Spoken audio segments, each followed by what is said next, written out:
Assalamualaikum warahmatullahi ta'ala wabarakatuh. Bismillah, walhamdulillah, wasyukru ala ni'amillah, wassalatu wassalamu ala rasulillah, Sayyidina Muhammad ibn Abdillah, wa ala alihi wa sahbihi wa mawalah, wa la hawla wa la quwata illa billah, amma ba'du. Yang kami hormati para pemirsa Al-Bahjah TV dimanapun Anda berada, mudah-mudahan antum semuanya tetap dalam lindungan Allah Subhanahu wa Ta'ala dan tetap dalam keadaan sehat. Bertemu lagi dengan kami Habib Hisham Al-Habsyi dalam program Ragam Sunnah Nabawi, yaitu program yang menjelaskan tentang sunnah hakikat Rasulullah Sallallahu Alaihi Wasallam dan bagaimana cara kita menerapkannya dalam kehidupan sehari-hari kita sebagai umat baginda Nabi Muhammad Sallallahu Alaihi Wasallam. Selama 1 kali 30 menit ke depan, insya Allah kami Habib Hisham Al-Habsyi akan menjelaskan beberapa sunnah, dan pada segmen pertama ini kami akan membuka pertanyaan kepada pemirsa Al-Bahjah TV dimanapun Anda berada. Kepada antum semuanya, tafadhol. Assalamualaikum warahmatullahi wabarakatuh. Habib, perkenalkan nama saya Aldo. Saya ingin bertanya, Habib, seperti apa pakaian yang harus kita pakai sebagai kita seorang muslim? Ya, baiklah, menjawab pertanyaan dari saudara kami yang pertama, Aldo, maka ketahuilah, sesungguhnya di dalam Islam kita sebelum menjelaskan tentang sunnah, kita harus tahu apa saja kewajiban kita di dalam berpakaian. Maka dikatakan ada 6 syarat berpakaian secara Islam, ada 6 syarat kriteria pakaian seorang muslim. Yang pertama adalah pakaian seorang muslim haruslah dia menutup daripada aurat. Maka dikatakan oleh para imam madhab kita, baik itu madhab Syafi'i dan madhab lainnya, bahwasanya seorang laki-laki wajib menutup auratnya mulai dari pusar hingga dia punya lutut, sehingga tertutuplah daripada sau'atain, mohon maaf, jalan depan dan jalan belakangnya. Maka itulah kewajiban bagi seorang laki-laki. Lantas bagaimana kewajiban bagi seorang wanita dalam menutup aurat? Berbeda pendapat antara Imam Ibnu Hajar yang pendapatnya dipakai di sebagian negara Yaman dan Saudi Arabia, bahwasanya seorang wanita wajib menutup seluruh anggota tubuhnya mulai dari ujung rambut sampai ujung kakinya. Oleh karena itu banyak di Saudi dan negara Yaman sana kita lihat bagaimana wanita muslimah memakai cadar, memakai niqab. Maka itu adalah mengikuti daripada pendapat Imam Ibnu Hajar yang mengatakan semua bagian tubuh wanita adalah merupakan aurat baginya. Dan berbeda dengan pendapat Imam Ramli yang pendapat ini dipakai di sebagian negara seperti Indonesia, negara kita yang tercinta, dan juga negeri Mesir, di mana mereka memakai wanita muslimah di Mesir dan di Indonesia memakai pendapat Imam Romli yang mengatakan bahwasanya aurat bagi seorang wanita itu adalah seluruh tubuhnya kecuali wajah dan telapak tangannya. Oleh karena itu banyak muslimah khususnya di Majelis Taklim Indonesia memperlihatkan wajahnya dan juga tidak menutup daripada tangannya karena tidak termasuk daripada kewajiban menutup aurat menurut pendapat imam besar kita Imam Romli. Adapun dalam memakai daripada kaos kaki, maka itu adalah kewajiban bagi setiap muslimah yang beriman kepada Allah Subhanahu wa Ta'ala. Syarat kedua daripada kriteria pakaian seorang muslim adalah tidak ketat. Artinya pakaian tadi harus longgar sehingga memperlihatkan daripada lekuk tubuh daripada seorang baik laki atau perempuan. Maka memakai pakaian yang terlalu ketat itu bukan termasuk daripada ajaran syariat Islam. Yang ketiga, pakaiannya tidaklah boleh tembus pandang sehingga tidak menutupi warna kulit daripada seorang pemakainya. Mungkin seseorang memakai baju dan memakai celana yang terbuat dari plastik yang tembus pandang bening sehingga dia tidak termasuk, walaupun pakaiannya longgar, tidak termasuk daripada menutup aurat karena dia memperlihatkan daripada warna tubuhnya. Ma'asyiral muslimin rahimahumullah. Lantas yang keempat daripada kriteria pakaian muslim adalah pakaiannya tidak boleh menyerupai pakaian orang-orang kafir. Di mana tidak boleh menyerupai pakaian orang-orang dari kalangan umat beragama lain yang misalnya memakai daripada pakaian seorang biksu yang berwarna dengan warna cerah orange, atau pakaian-pakaian lain, pakaian biarawati, jilbab biarawati yang dipakai oleh wanita muslimah, maka itu juga tidak diperbolehkan dalam syariat Islam karena bukan termasuk kriteria, bahkan tidak termasuk daripada syiar ajaran agama Allah Subhanahu wa taala. Yang kelima, ma'asyiral muslimin rahimakumullah, pakaian yang dipakai tidaklah boleh adalah pakaian yang terlalu mewah. Dikatakan mewah sehingga kain adalah 2 kali lipat daripada semestinya. Maka jika kami saat ini memakai gamis, kemudian memakai jubah, maka ini masih termasuk kriteria pakaian muslim karena kain yang dipakai tidak lebih daripada 2 kali lipatan.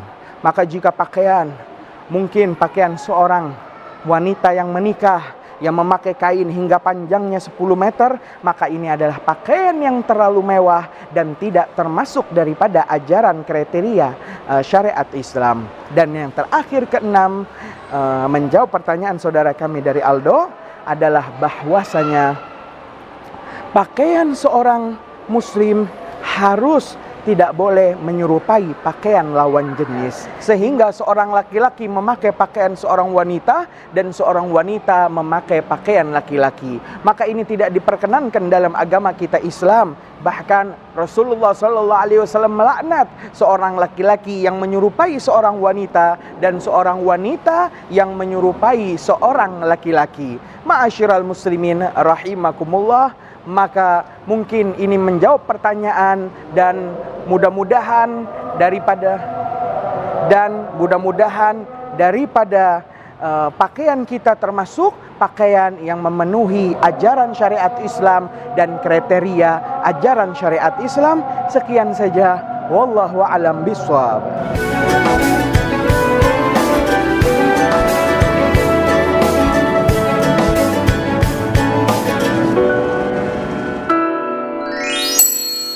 Teman-teman, ingat dan saksikan episode terbaru Riko ya.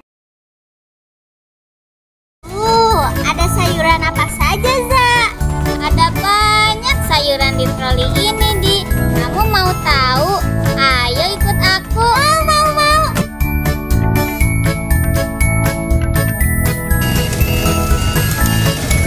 Yang ini tomat, bahasa Inggrisnya tomato. Yang ini wortel, bahasa Inggrisnya carrot.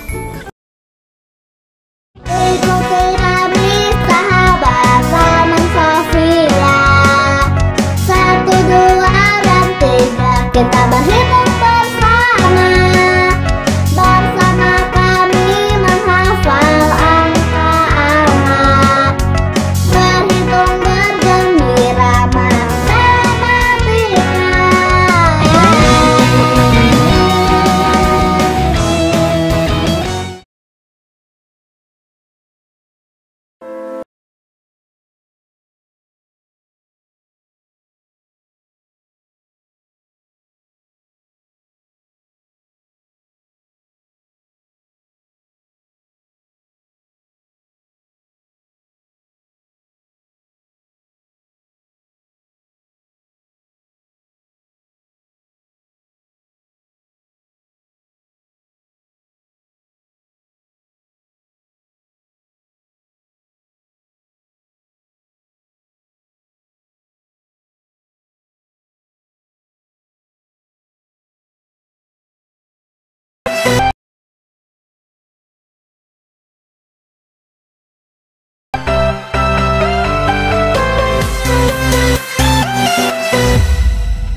Di dalam menerjemahkan makna Allah ta'budu illallah, kita di dalam menerjemahkan pengabdian kepada Allah dalam diri kita ini kadang ada kekurangan.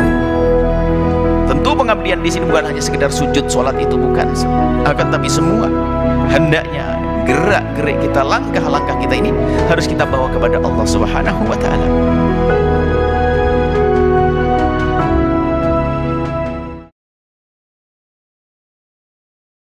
Loh, kalau mencari ilmu nggak ada keberkahan, ayo percuma dong, ya? Percuma. Kita pengen barokah, belajarnya manfaat, ya. Li'annaha, sesungguhnya kitab itu alatun fitahsilil ilmi, itu alat untuk dapat ilmu. Makanya masih ingat, ala la tanalul ilma illa bisittatin.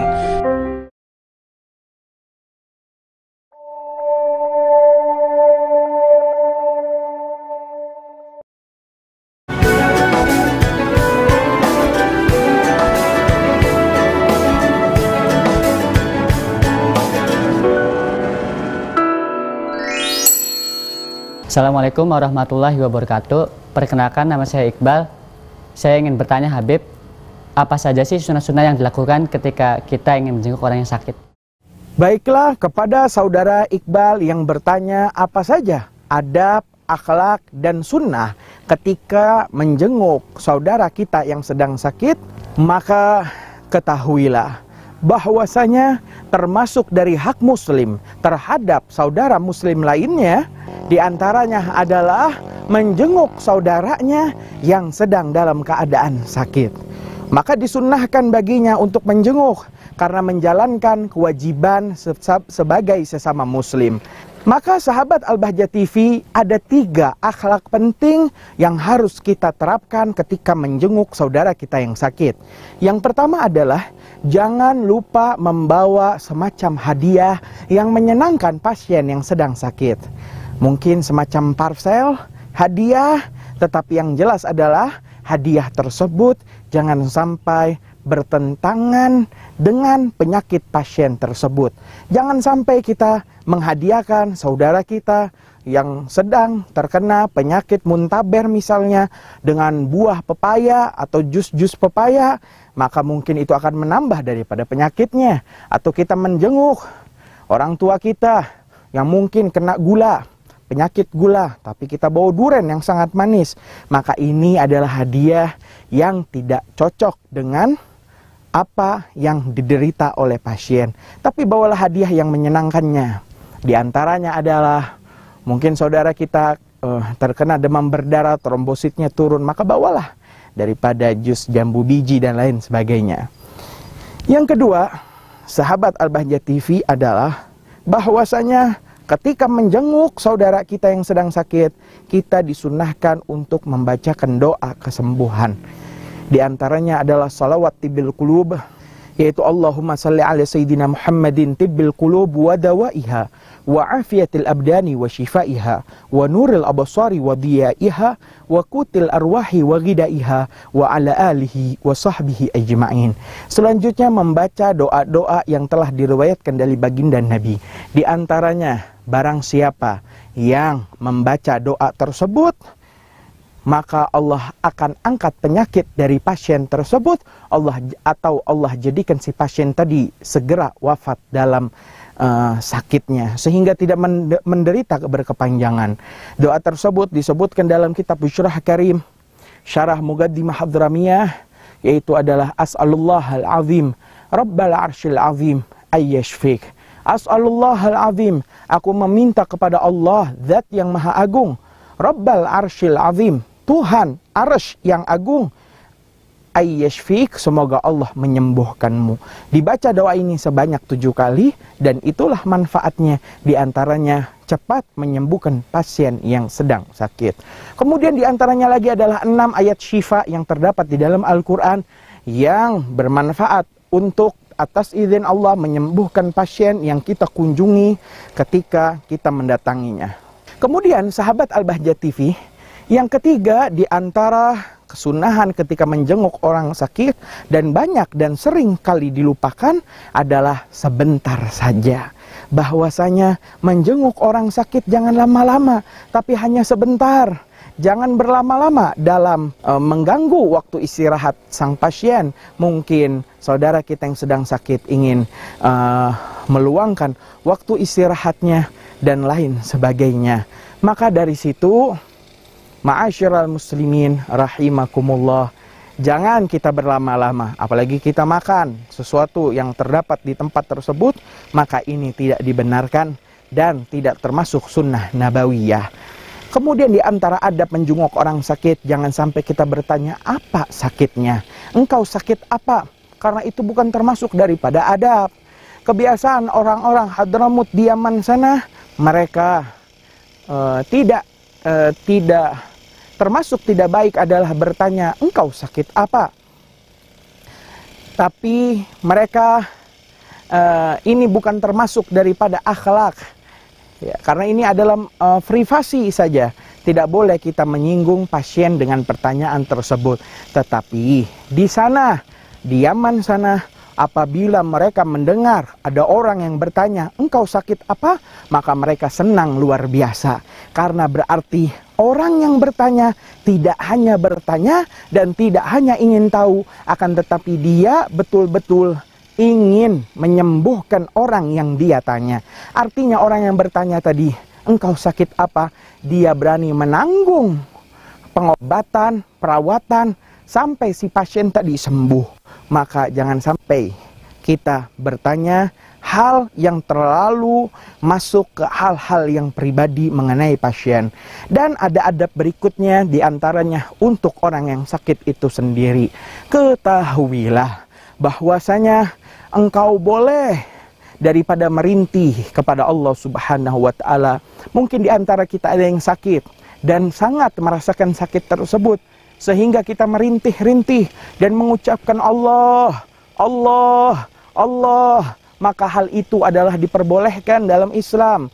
Tetapi yang dilarang adalah lebih daripada merintih, yaitu berkeluh kesah. Bahkan ia mengatakan, ya Allah, dosa apa aku ya Allah, sehingga engkau timpakan kepadaku penyakit ini.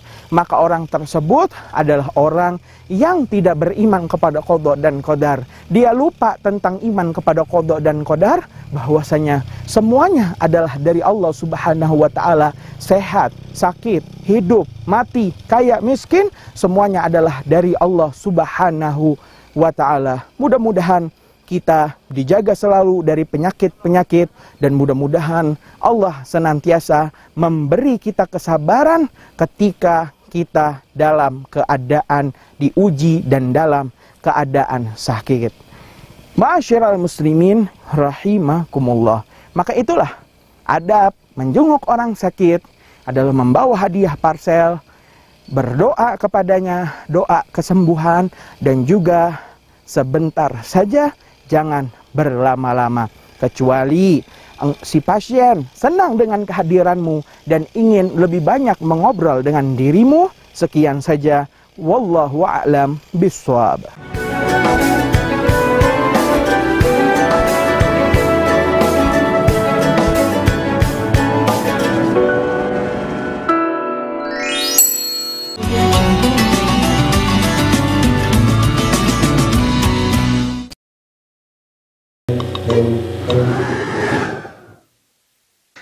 Seger. Aha.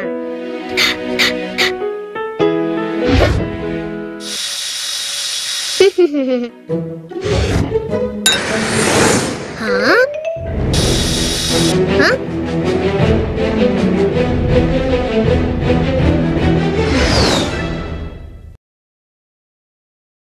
Sebelumnya sudah dijanjikan keluargamu akan selamat, wahai Nuh. Tahu-tahunya dalam kenyataannya adalah apa? Ada salah satu keluarganya tenggelam. Nabi Nuh berkata kepada Allah, minta, ya Allah, inna ibni min ahli. Dia itu anakku, itu keluargaku.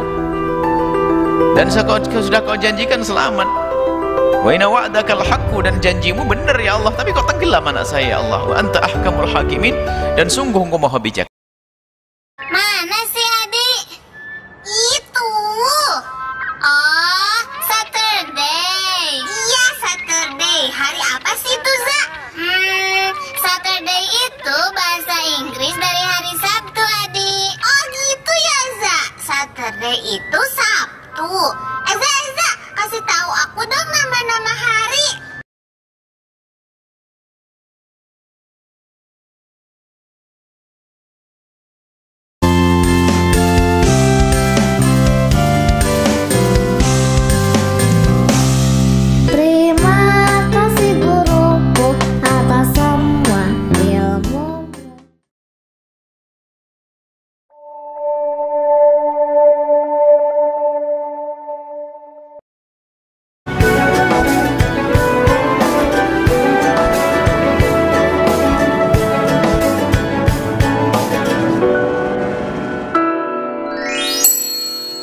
Ma'asyiral muslimin, masih dengan kami Habib Hisham Al-Habsyi di Ragam Sunnah Nabawi.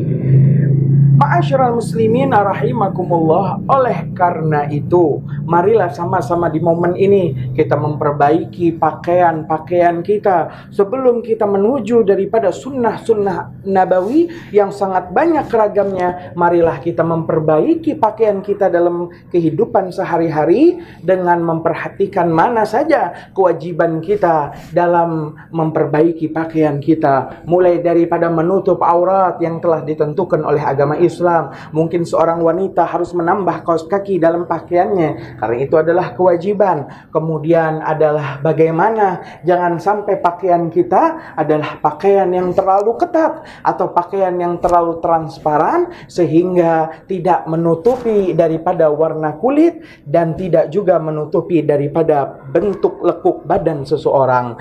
Juga jangan lupa daripada mana pakaian kita jangan sampai termasuk pakaian yang menyerupai orang-orang kafir atau bahkan menyerupai pakaian lawan jenis. Maka sesungguhnya orang yang memakai pakaian lawan jenis adalah laknat Allah atas mereka semua. Dan juga jangan sampai pakaian kita, ma'asyiral muslimin rahimakumullah, adalah termasuk pakaian yang terlalu mewah sehingga kita bukan mendapatkan keridhaan Allah Subhanahu wa taala tapi mendapatkan kemurkaan karena kesombongan kita di hadapan Allah Jalla Jalaluhu wa 'azamatuh. Ma'asyiral muslimin rahimakumullah. Kemudian tadi telah dijelaskan bagaimana adab menjenguk daripada orang sakit, kesunahan apa aja, mulai daripada datang membawa hadiah yang sesuai dengan penyakitnya, kemudian menjenguk dengan mendoakan si pasien dengan doa-doa yang telah diriwayatkan dan telah dijelaskan tadi. Kemudian bagaimana adab menjenguk adalah jangan berlama-lama tapi hanya sebentar saja, dan jangan sampai kita menanya privasi daripada privasi pasien yang mengakibatkan sakit hati di dalam hati pasien yang kita kunjungi, yang niat kita adalah menyenangkan pasien bukan memperburuk keadaannya. Ma'asyiral muslimin rahimakumullah, mudah-mudahan Allah jadikan kita pemeluk agama Islam yang dekat dengan sunnah nabawi sehingga kita betul-betul menjadi ahlus sunnah wal jamaah yang diridhai oleh Allah dan Rasulnya. Ma'asyiral muslimin rahimakumullah. Tak terasa sudah 1 kali 30 menit Habib Hisham Al-Habsyi menemani antum semuanya dalam Ragam Sunnah Nabawi. Nah, insya Allah jangan khawatir, kita akan ketemu lagi pada jam dan acara yang sama, tentunya masih dengan kami Habib Hisham Al-Habsyi dalam Ragam Sunnah Nabawi. Sekian saja, wallahul muwaffiq ila aqwamit thoriq. Wassalamualaikum warahmatullahi taala wabarakatuh.